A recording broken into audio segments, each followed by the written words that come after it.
Hello and welcome to Gardening at 58 North. In this video I'd like to give you an autumn update of some of my balcony, but mainly my bedding plants and how they're doing at the moment.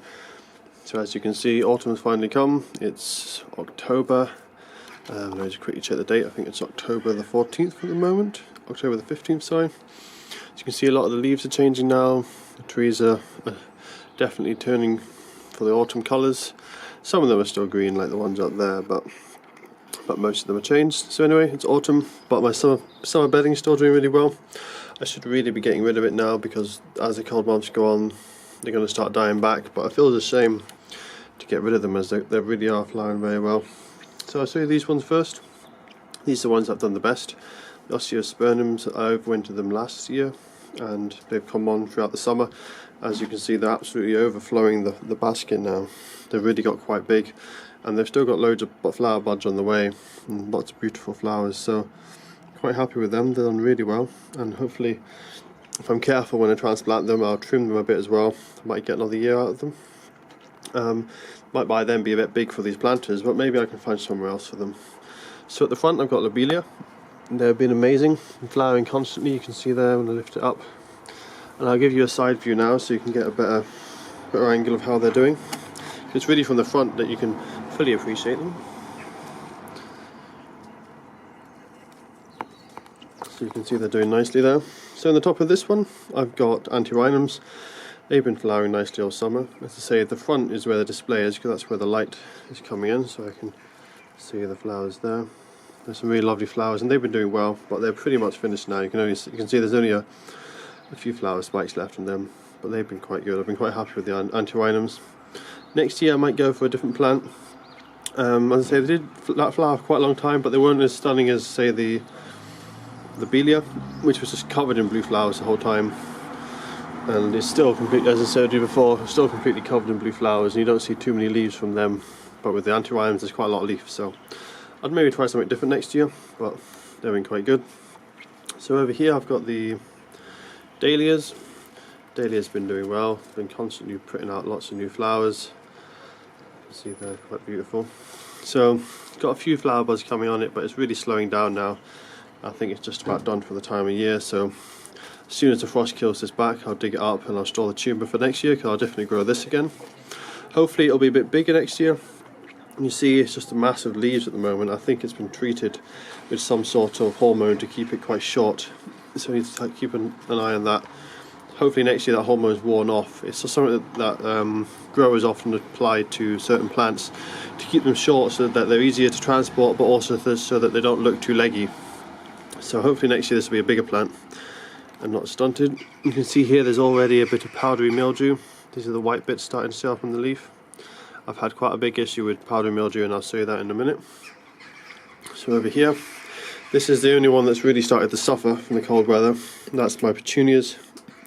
We have actually had a touch of frost. The temperature there wasn't an air frost, so the temperature didn't actually go below freezing, but we did get frost on the grass, so it was probably about 1 or 2 degrees.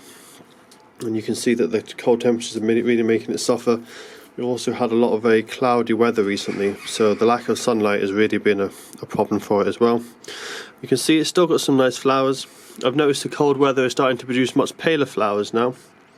Petunias are one of those interesting, because they're a plant that the colours of the flowers can change depending on how hot the environment is, and it seems to be doing it with this petunia. But you can see they're all going yellow. It's not putting on much growth anymore, but it did get to a very big plant. You can see it was really hanging right down. So that was actually one of my best success stories, was petunias the whole summer. Loads of great flowers, but as I say, now it's just too far into autumn, it's too cold, so that's finished. Antirrhinums here, they didn't do as well as the others because they're not as sunny, but they've been flowering on and off all summer. They've looked quite good, so I've been quite happy with these Antirrhinums. What I'll see if I can do with the Antirrhinums is cut them back, overwinter them, and if I have a garden next year or have friends with a garden, they can have the Antirrhinums, because they'll be too big for my tubs, but they'll be handy for them. So going around to my autumn bedding now. These are the Chrysanthemums that I planted out probably about a month ago. They've been doing a really good display, lots of yellow flowers, but you can see that they're already starting to go over, going a bit brown here and there. So they're just finishing, just past their peak at the moment, but they've been pretty good. It's just a shame that they're quite expensive. As I said, it was £10 for all of these, which is a bit much really for the amount of colour they're getting. When you compare that with, you can get the same number of plants for about £3.50 for all the other different types of bedding. So it was a little bit pricey for what you get, but they still look quite good. So as I said before, what I'm going to do is I'm going to plant up these planters with my autumn bedding, which I've got growing in pots now to get them bigger, because ideally I would have planted them out in September, but as is always the case, my summer bedding always looks so good in September, October. I don't really want to get rid of it and then replace it with these little plants which don't look so showy. So I've been growing them up in the pots, and you can see they've been doing quite well. These are the wallflowers, these are the violas, but these have had a bit of an issue with powdery mildew again. You can see there's a bit on this leaf down there, so see if I can get that in focus. It's a bit of powdery mildew. So I've been treating them, been keeping on top of it, and they've not been too bad, but I'll just have to keep an eye on them because it could become an issue. So I'll keep growing them bigger.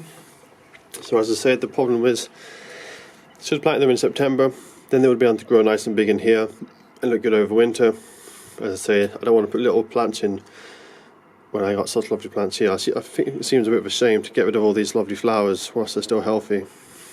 But I'll suffer in the long run because my winter bedding won't look as great. But as I say, it seems a shame to throw out plants which are perfectly happy and healthy. So I'll see how much longer these goes. I did think in October they start looking a bit bad and I'd have to replace them, but to be honest, they're still looking great. And I'll put in a couple of photos now so you can see what they look like from the front.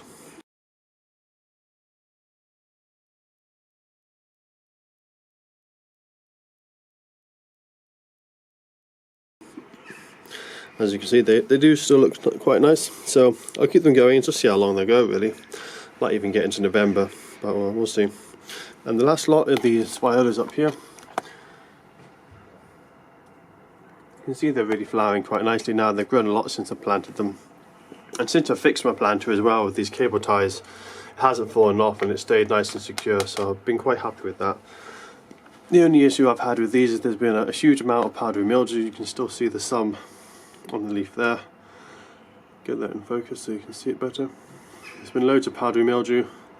I've been treating this quite regularly and it's just keeping it at bay. It's not killing the plant yet, but it's certainly damaging it, so I need to keep on top of that treatment. I'm just using SP Plant Invigorator at the moment as kind of a preventative. It's not really, it doesn't really cure the powdery mildew, but it certainly stops it from spreading and getting any worse. So I'll just keep on at that, see if the plant can fight it off itself. I just regularly deadhead it whenever I can. As I say, hopefully this will clear up and it'll grow on nicely. So I think that's all my bedding plants for now. And as I said, I'll keep you guys updated.